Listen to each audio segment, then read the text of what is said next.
రేవంత్ కు సలహాలు ఇవ్వాల్సిన మహేష్ కుమార్ తమకు సలహాలు ఇవ్వటం విడ్డూరమని బాల్కసుమన్ అన్నారు. రాష్ట్రాన్ని రావణ కాష్టంగా మారుస్తున్నారని, గురుకులాల్లో పిల్లలు మరణిస్తుంటే పట్టించుకోవటం లేదని విమర్శించారు. కేసీఆర్ ఆనవాళ్లు చెరిపేయాలని చూస్తున్నారని మండిపడ్డారు. గురుకులాల్లో మంత్రులు నిద్ర చేయాలని, రేవంత్ కూడా వారంలో ఒకసారి గురుకులాల్లో నిద్ర చేయాలని అన్నారు. టాయిలెట్స్ విజిట్ చేయలే, ఈ చలికాలం పిల్లలకు దుప్పట్లు లేవు, మరి దుప్పట్ల సంగతి ఏందని మాట్లాడలే, ఎక్కడ కూడా సరైనటువంటి సౌకర్యాలు లేకుండా ఇబ్బందులు పడుతున్నటువంటి పరిస్థితుల్లో ఆ అసౌకర్యానికి కారణాలు ఏందని పేరెంట్స్ కమిటీలతో కనీసం సమావేశాలు పెట్టలే.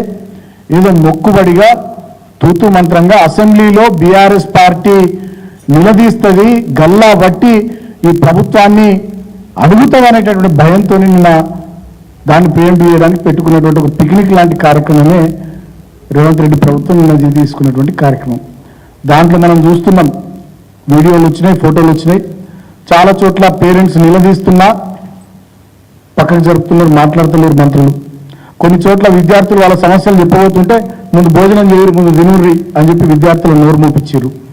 కొన్ని చోట్ల విద్యార్థులు గట్టిగా మాట్లాడుతుంటే ప్రిన్సిపాల్ టీచర్లతో వాళ్ళ నోరులు మోపించారు. అవన్నీ వీడియోలు వచ్చినాయి, ఫోటోలు వచ్చినాయి, చూసినాం. ఎక్కడ కూడా చిత్తశుద్ధి లేకుండా, ఒక ప్రేమ లేకుండా, కేవలం రొటీన్గా తూతు మంత్రంగా ఆ కార్యక్రమాన్ని నేను కొనసాగించడు తప్ప వీళ్ళు ప్రేముండో ఈ బలహీన వర్గాల పిల్లల పట్ల ఏదో ఆప్యాయతతోనో అనురాగంతో ఈ కార్యక్రమాన్ని తీసుకోలే.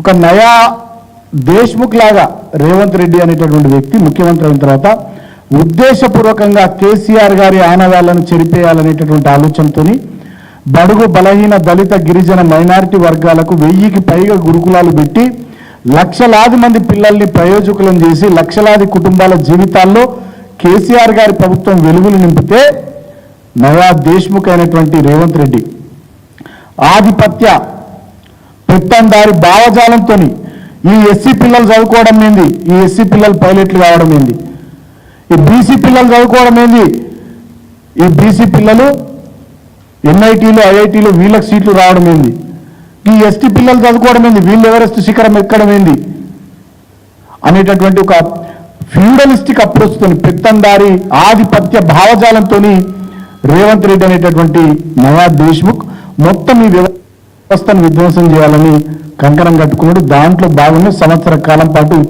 53 మంది పిల్లలు చనిపోయినా రేపటి నుంచి అసెంబ్లీ సమావేశాల్లో మా పార్టీ ఎమ్మెల్యేలు సీనియర్ నాయకులు ఖచ్చితంగా ఈ అంశం మీద నిలదీస్తారు ప్రభుత్వాన్ని అనే ఆలోచనతో రాత్రికి రాత్రి మొన్న ప్రోగ్రాం డిజైన్ చేసుకుని నిన్నందరూ కూడా గురుకులాల్లోకి పోయి ఏదో పిక్నిక్ పోయినట్టు అట్లా పోయి ఇట్లా వచ్చారు తప్ప ఎక్కడ కూడా డార్మిటరీలు విజిట్ చేయలే, టాయిలెట్స్ విజిట్ చేయలే, ఈ చలికాలం పిల్లలకు దుప్పట్లు లేవు, మరి దుప్పట్ల సంగతి ఏందని మాట్లాడలే, ఎక్కడ కూడా సరైనటువంటి సౌకర్యాలు లేకుండా ఇబ్బందులు పడుతున్నటువంటి పరిస్థితుల్లో ఆ అసౌకర్యానికి కారణాలు ఏందని పేరెంట్స్ కమిటీలతో కనీసం సమావేశాలు పెట్టలే. ఏదో మొక్కుబడిగా తూతు మంత్రంగా అసెంబ్లీలో బీఆర్ఎస్ పార్టీ నిలదీస్తుంది, గల్లా బట్టి ఈ ప్రభుత్వాన్ని అడుగుతామనేటటువంటి భయంతో నిన్న దాన్ని ప్రియంట్ చేయడానికి పెట్టుకున్నటువంటి ఒక పిక్నిక్ లాంటి కార్యక్రమమే రేవంత్ రెడ్డి ప్రభుత్వం